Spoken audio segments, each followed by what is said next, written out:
Welcome to Huberman Lab Essentials, where we revisit past episodes for the most potent and actionable science-based tools for mental health, physical health, and performance. I'm Andrew Huberman, and I'm a professor of neurobiology and ophthalmology at Stanford School of Medicine. And now for my discussion with Dr. Layne Norton. Dr. Norton, thank you so much for being here. This is a long time coming, and I have to say, as a fellow PhD scientist, I feel a great kinship with you. I know you have tremendous experience in fitness and nutrition, a number of areas. I'd like to start with something that's rather basic and yet can be pretty complex, and that's this issue of energy balance and energy utilization. What happens when we eat food of any kind, and how is that actually converted into energy as a way of framing up the discussion around weight loss, weight maintenance, weight gain, and body composition?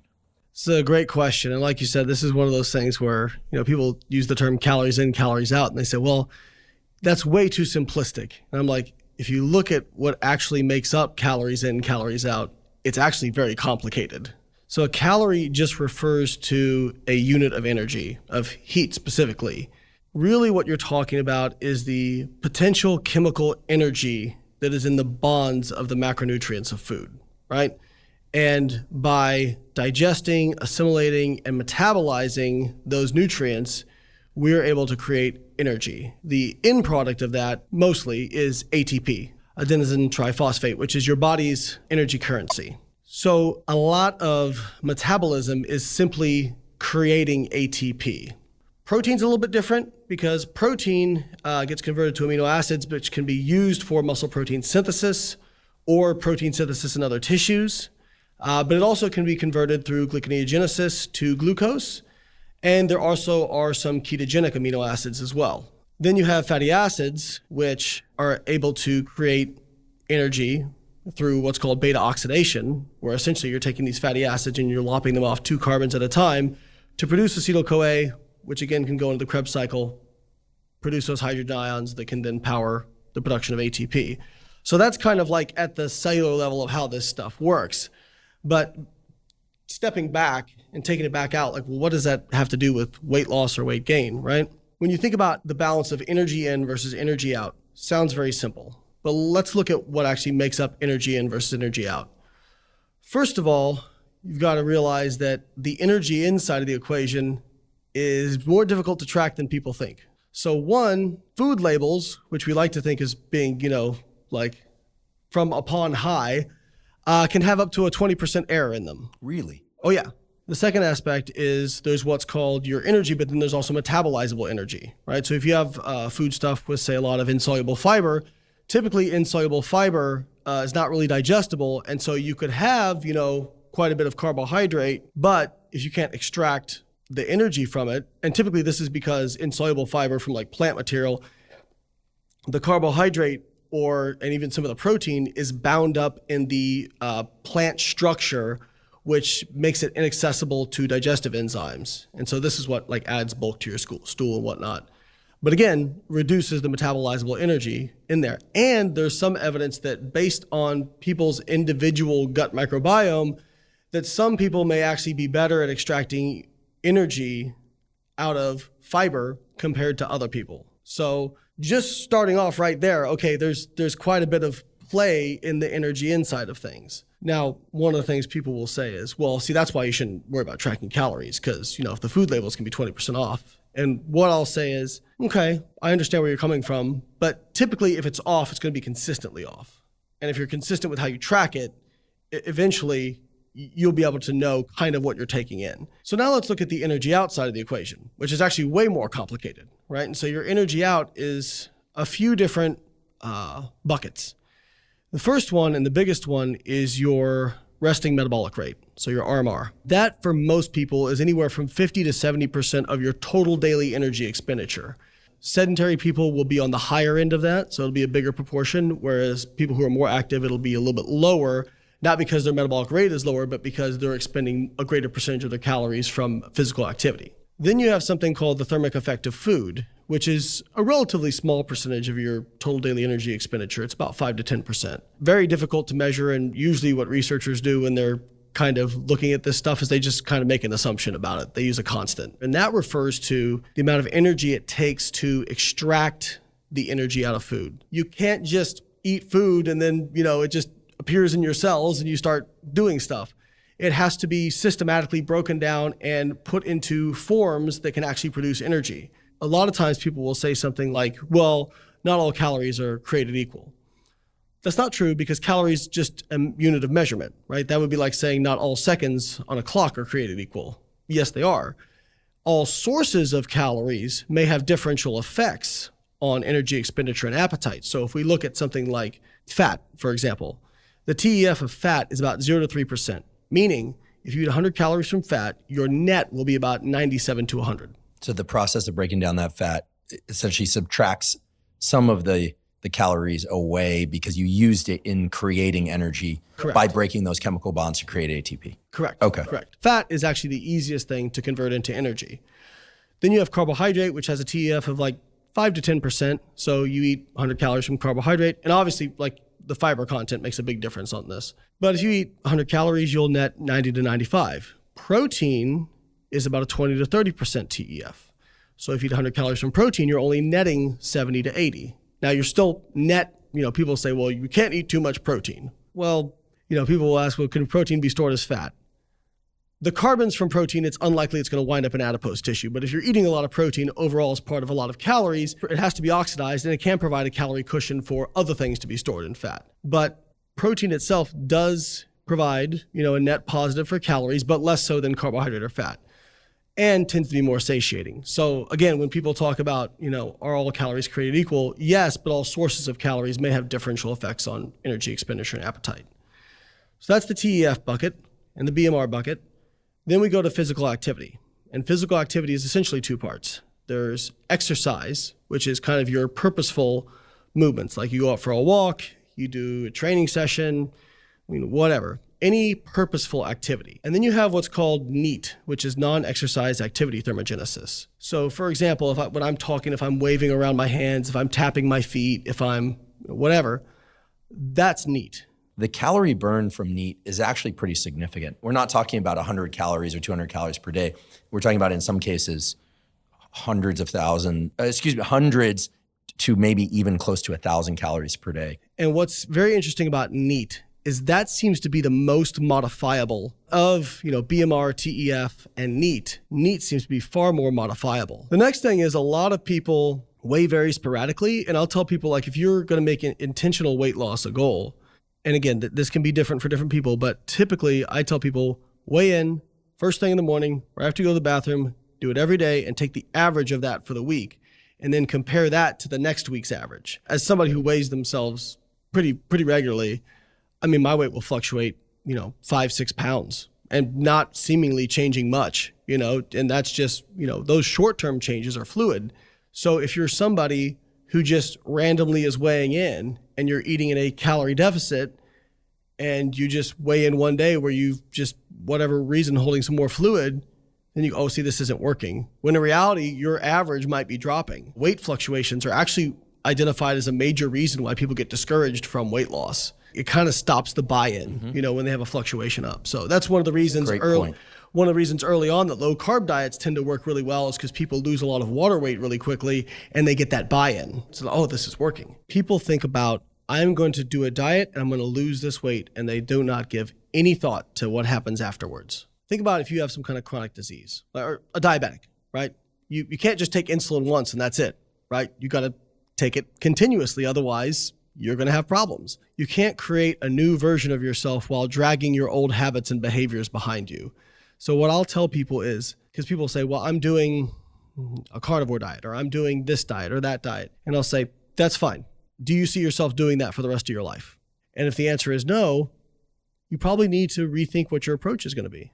Could you briefly talk about how macronutrients, including protein, impact satiety from the standpoint of somebody who, for instance, would like to, quote unquote, lose a few pounds, right? Probably would be happy to gain a little bit of lean body mass, provided it was in a particular location on their body. That seems to be a thing now, directed hypertrophy, if you will. And how much they should focus on protein as a core component of creating this diet. And are animal sources of protein, indeed more bioavailable. That's a tricky word for sake of muscle building, but also for sake of somebody who just would like to lose body fat. They don't want to lose muscle and they'd like to bring their weight down a few pounds. Of the macronutrients, protein is definitely the biggest lever that you can pull, because even if, it doesn't take a ton of protein to get a lot of the muscle building benefits. I mean, I think the benefits really start to plateau out around 1.6 grams per kilogram of body weight. There's some evidence that maybe even up to like 2.4 or 2.8 grams per kilo may give like a little bit more benefit.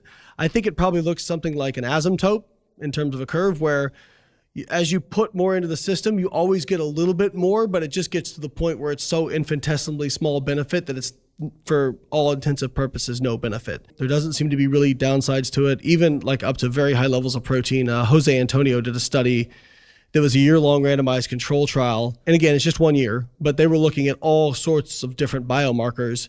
And basically, even up to like 4 grams per kilogram of protein, they couldn't really find any negative health outcomes from it.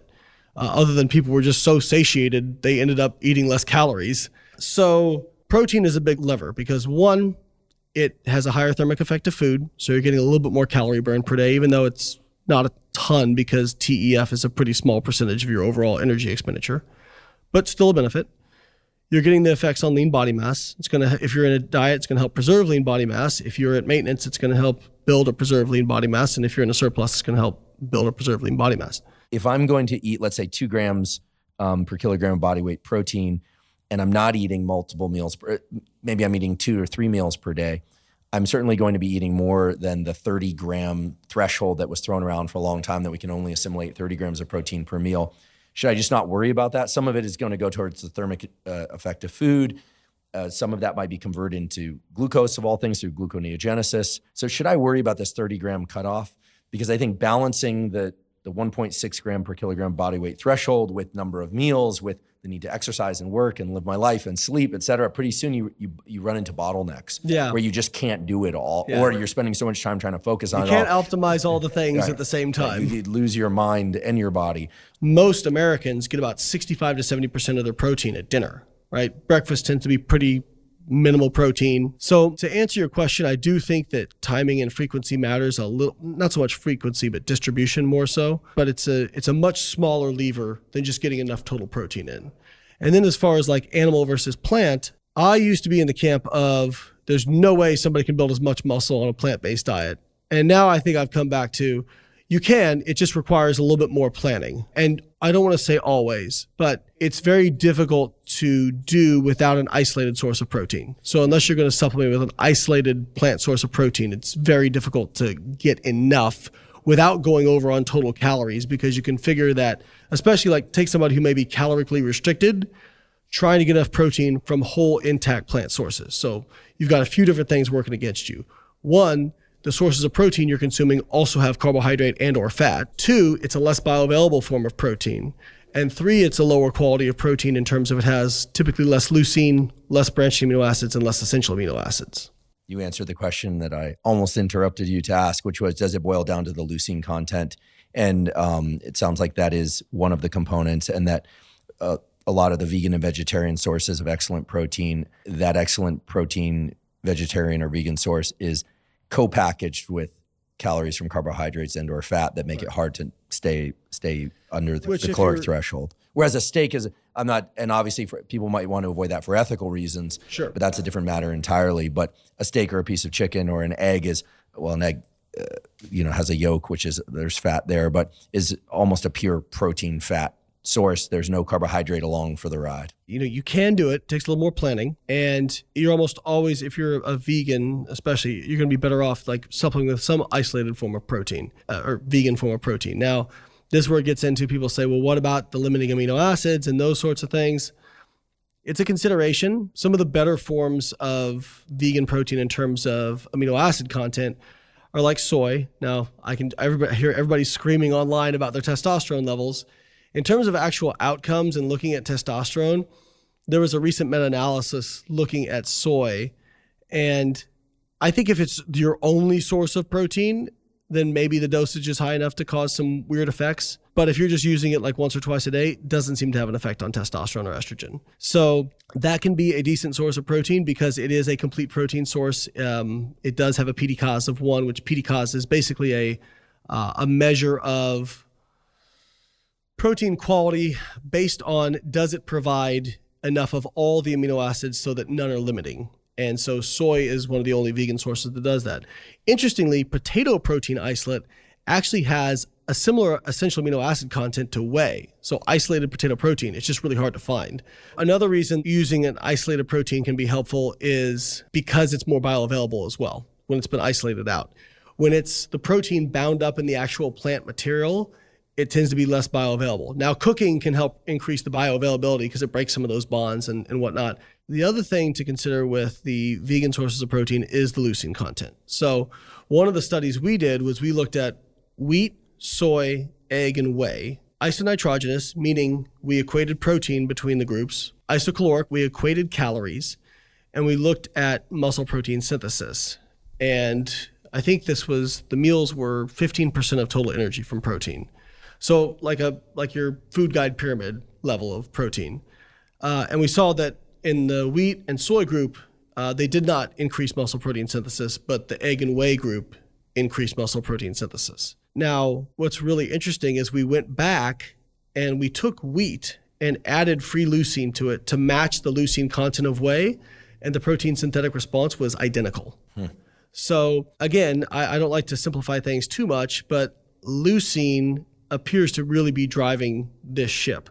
A few different options for the vegan folks out there. You can use an isolated source of protein. And again, there's going to be good options coming because this plant-based whey is going to be a great option for folks. You can add free leucine to it, to whatever your source of protein is. Just buy supplemented leucine powder. Leucine. Now, it tastes horrible. It's completely nonpolar, does not dissolve in anything. Can it be put into capsules? Gross. It can be put into capsules, yeah. So you could take a capsule, for example, if you're eating your normal meal, you could just take a capsule of 1 gram of leucine. It's probably going to bump you up enough that you're going to be good to go. There's options like blends, especially with corn. Corn is actually very high in leucine as a percentage of its protein. Now you got to remember, you go eat corn on a cob and you're getting 2 grams of total protein, so it's not that much leucine. But if you isolate out the protein, put it into a powder, well now, when you're getting 80, 90% of the weight is now protein, corn is actually about 12% leucine in terms of the protein.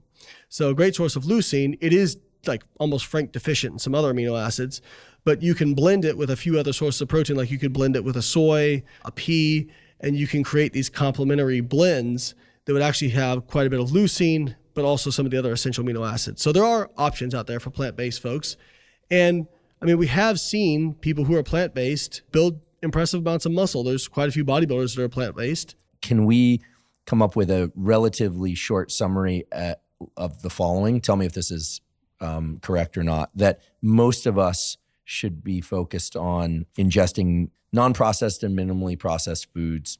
I would 100% agree with what you said, that trying to focus on minimally processed foods is very important. The one caveat I would say is I think it's important to understand why. Processed food just gets people to spontaneously eat more. Kevin Hull showed this in his study that was he designed some of the most elegant studies in nutrition. They basically took people from a minimally processed food diet and then gave them access to ultra-processed foods, very few instructions, just eat till you feel satisfied, and they spontaneously increased their calorie intake by 500 calories a day. That's massive. Now, that being said, it depends on the individual and their goals. If your goal is to, for example, build muscle or maintain a high body weight for a sport, for example, like an NFL offensive lineman or something of that nature, your protein, your fiber, your micronutrients, these are your responsibilities.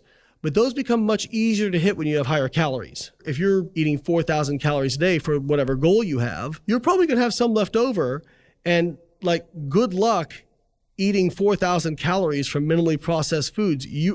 Quite frankly, you'll be miserable because you're going to have such gut fill that you're going to feel like you can't even move. And so that's why I'm so pedantic and a stickler about saying, okay, yes, it's a good idea to eat minimally processed food and try to avoid processed foods. But not because processed foods are bad per se, but what the outcome tends to be from a lot of processed food consumption, which is overconsuming calories and then therefore, energy toxicity negatively contributing to your health. This, I think, is a perfect segue for something that first brought us together, which was this thing about artificial sweeteners. Artificial sweeteners are many things. So I'd like to talk about their effects on blood sugar in the acute sense. And then the gut microbiome data, I think, are interesting enough to discuss. Yep. I have changed my view on artificial sweeteners based on what you've taught me. So this is a case where I've completely changed my view, which is that I don't have any problem with them whatsoever based on the current data, which is not to say that I'm, gulping down cupfuls of sucralose, but I feel okay ingesting some stevia and some aspartame, and I'm not too worried about it. We have to think about, again, the hierarchy of importance, right? And what are you replacing with? There is no situation where it is not a net positive to take somebody who drinks sugar-sweetened beverages and have them drink an artificially sweetened beverage. Like in the meta-analysis, there was actually a recent network meta-analysis looking at markers of adiposity, HbA1c, a bunch of different health markers. And when you substitute, we'll call it non-nutritive sweeteners since stevia is not artificial. But so when you substitute NNS for the sugar-sweetened beverages, you see improvements in a lot of different things. And whenever I post about non-nutritive sweeteners in the comments, there's always 1 or 2 or 3 people who say, all I did was cut out soda and I drank diet soda instead and I lost 50 pounds or I lost 75 pounds. I even had 1%. I lost 100 pounds. That's the only thing I did. Wow. I mean, that's a pretty massive lever to pull. If you consider somebody who might be having 5 or 6 Cokes a day, we're talking a serious amount of calories. Is that obese person who lost 100 pounds by doing that? Do I really care about maybe a small alteration to their gut microbiome? No, because their gut microbiome is actually much more healthy now by them having lost all that excess adipose tissue. So I think it's one of those things that, again, it depends on the situation, right? Like if somebody's obese and they said, well, this is going to help me, eliminate sugar-sweetened beverage. Like, why would you want to take that tool away from them? Like, that's a great lever to pull. I mean, if somebody can lose literally 100 pounds from just one change in lifestyle that's not even really that inconvenient of a change, that is powerful. But again, is it the most healthy thing they could do? And I think that's kind of like what tends to get asked. We don't know. Is it healthier than water? Probably not. Maybe as healthy as it. Who knows? But I really make all those caveats because you don't want to have people who could use this as a tool think, well, no, I can't do this because it's actually bad for me. Right. If it helps you lose 50 pounds or 75 pounds or whatever it is, trust me, it's not bad for you. Seed oils. There are a number of folks out there who are arguing that seed oils are the source of, the obesity epidemic, everything. And then there are those that would argue just the opposite, that, meat is the source of all problems, et cetera. And I think we've appropriately framed things that it's never that black and white. It's simply not. Are there any data on seed oils? The first thing I'll say is seed oils have negatively contributed to our overall health because people in the last, 20, 30 years, what they have tend to add into their diet that has increased the overall calorie load is oil, mostly from seed oils. But when we look at one-to-one replacement with other fats, and so if you look at the epidemiology, you can find some epidemiology showing people who consume more seed oil have more negative health outcomes.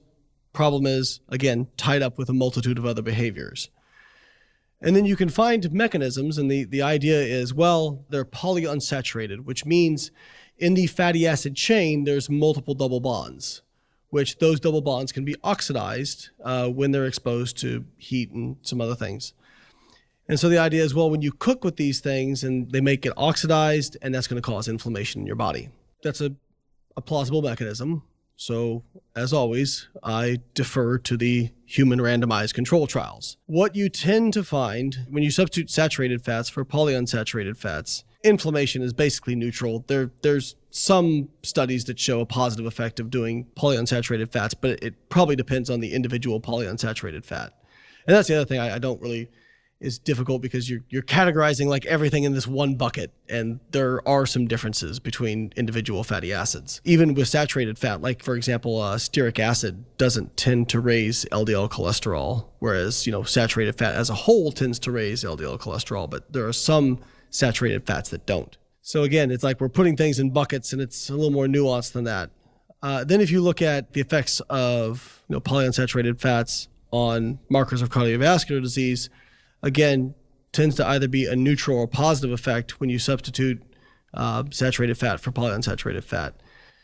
Now, if you want to get into like monounsaturated versus polyunsaturated, there's quite a bit of disagreement between the studies. What I would say, based on the human randomized control trials, is that you're probably better off consuming monounsaturated and polyunsaturated in place of saturated fat. But again, if the idea is, well, that means polyunsaturated are good for me, so I'm just going to dump a bunch of oil on everything, and now you're upping your calories. Well, that's a negative now, right? Because you have to deal with the bigger problem of overall energy toxicity. So I'm not somebody who likes to demonize individual nutrients. I just haven't seen really compelling evidence that seed oils are the root cause of the problems that are being suggested. And I think this is a good example of kind of like whenever there's something that pops up in the fitness industry, there's always like the opposite thing that pops up. And it's like the reactionary, extreme reaction to whatever this thing was over here. And I think that's what we're seeing with some of the seed oil stuff. It's mostly people who are trying to kind of expose the virtues of saturated fat. I think it's fine to consume some saturated fat, but I think limiting it to 7 to 10% of your daily calorie intake is probably wise, again, based on the consensus of the evidence I've seen. And so once again, like we're struggling with this, okay, we've got this epidemiology and these mechanisms that sound good, but then what actually happens when we do some human randomized control trials, and so far I just haven't seen the evidence to suggest that seed oils are independently bad for you, independent of the calories they contain. I think we all have this idea that there's this one iconic diet out there that is going to be the best diet for building muscle and burning fat and preventing cancer and heart disease. And the reality is, like, there's overall healthy dietary patterns that we see that are good for those things. But when we get down into the weeds, there's probably some push and pull here as well. I'd like to ask you about supplements for a moment. One that I'm very familiar with, which is creatine monohydrate, not just for muscle building, but maybe any other purposes for it. It is the most tested, safe, and effective sports supplement we have. I mean, there are thousands of studies on creatine monohydrate now. I would say very clearly too, if you're using any other form of creatine, I think you're wasting your money. Creatine hydrochloride has some hype around it. It's apparently a little more soluble. The claim is that you need less, but there's only a couple studies on it, and it's more expensive. So I tell people, just take creatine monohydrate. It is tried and true. It's been shown to saturate the muscle cells 100% with phosphocreatine, and that's what you want. So creatine works through a few different methodologies. One, through increasing phosphocreatine content, which helps improve exercise performance. It appears to improve recovery, and it increases lean mass, a lot of which is through bringing water into the muscle cells. But muscle cells are mostly water. So when people say, well, it's just water, that's what muscle cells mostly are. And it also increases strength and some other metrics. Now, it also has been shown in studies that people tend to get a decrease in body fat percentage. Now, that's probably because they're getting an increase in lean mass, and so the relative is a decrease in body fat percentage.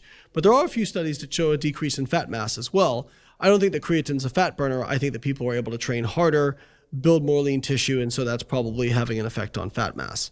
Then they've actually shown more recently some cognitive benefits to creatine, which I find really interesting as well. But the only knock on creatine that anybody's been able to come up with, because they've debunked the kidney stuff, they've debunked the liver stuff, there's no evidence that it harms healthy kidney or liver, is hair loss. So what about hair loss? Because there was one study in 2009 that showed that creatine increased DHT, but they didn't really show an effect on any other sex hormone. So it's kind of strange. Like, you would think if there was an increase in DHT, there would be like something else that changes as well. And it's only one study. And again, didn't directly measure hair loss, measured DHT, which we know is involved in the loss of the follicle. So what I would say is that I am not convinced. It's only one study, never been replicated to my knowledge, and it was looking at a mechanism rather than an outcome. Do you emphasize the classic loading of creatine, taking it a bunch of times per day and then backing off, or just taking it consistently at I think 5 grams per day is kind of the typical dose that people take? So again, no solutions, only trade-offs. You can load it and you will saturate your phosphocreatine stores faster, like usually within a week.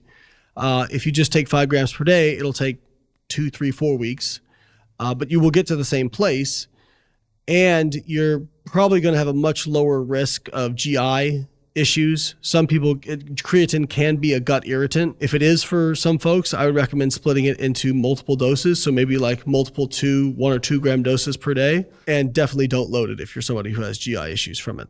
The more into the weeds people tend to get, and again, this is just my own anecdote and observation, the more into the weeds they tend to get, the less hard I see them train. And so one of the things I really like that Mike Israetel said, who's got a PhD and is a bodybuilder himself, he said, you can't out-science hard training. If you're looking to build muscle and you're looking to improve your body composition, the main thing is just doing the work over time. And I think a lot of that is getting the confidence of doing something hard that there's a payoff at the end. I get asked a lot in my Q&As, how do I get more confident? How do I become more confident? And I'll tell people, you have to do. There's no hack. You can't read about it. You got to get in the arena. And I don't mean like compete in sports necessarily, but like doing a PhD or doing something, just something hard where you're putting yourself out there and you're saying, this is my goal and I'm going to go for it. You just learn so much by doing that about yourself. I must say, this conversation for me has been tremendously rewarding. The amount of knowledge that you contain inside you is astonishing. And there's a lot of stuff rattling around up there. Well, and we all benefit because your ability to pull from the mechanistic side, again, I think in not limited to, but related to your background in biochemistry, all the way through to the impact in humans, animal studies, being able to understand where those sit relative to one another. And then you're obviously a practitioner of, you practice what you preach, and what you talk about pertains to men, to women, younger people, older people, people who are vegan, keto, carnivore. You really are able to net a tremendous number of ideas while staying really nuanced and data-driven. And so I just want to say, for myself and on behalf of the listeners, really appreciate you coming in here today and sharing with us your knowledge. So thank you so much for your time. Thank you. I appreciate the opportunity. I really enjoyed it.